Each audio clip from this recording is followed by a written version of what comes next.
Mambo kama UTI na uvutaji wa sigara, pengine hata mtu alipata ajali ambayo ilienda kuathiri moja kwa moja korodani zake, huwa yanaathiri uzazi wa mwanaume moja kwa moja, na hasa huwa yanapunguza kiwango cha mbegu zinazotengenezwa.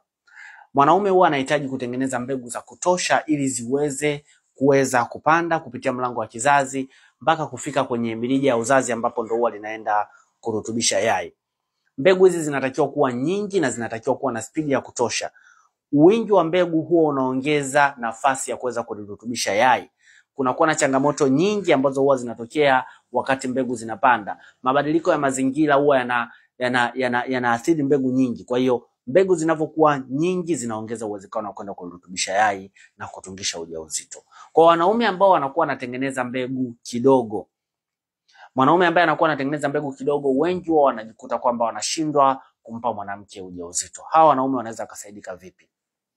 Kuna njia ambayo inaitwa IVF, ambayo sasa hii IVF kwa upande wa mwanaume ambaye anaweza akawa anatengeneza mbegu ambazo hazina ubora, kwamba zina namba ndogo, huyu mwanaume atafanyiwa aina ya IVF ambayo itahusisha intracytoplasmic sperm injection.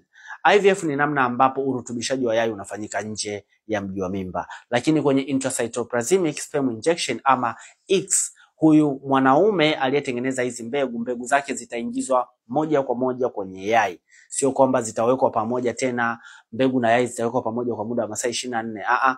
Mbegu itachukuliwa moja kwa moja na itaingizwa kwenye yai ili kuhakikisha hizi mbegu zinarutubisha yai. Lakini kuna njia nyingine ambayo huwa inaitwa IUI, intrauterine insemination. Hii njia ni kwamba mbegu ya mwanaume itabebwa na itapelekwa moja kwa moja kwenye mirija ya uzazi. Hizi njia huwa zinaongeza nafasi za urutubishaji. Ni njia za upandikizaji ambazo zinalenga kuwasaidia wanaume ambao wanatengeneza kiwango cha chini sana cha mbegu.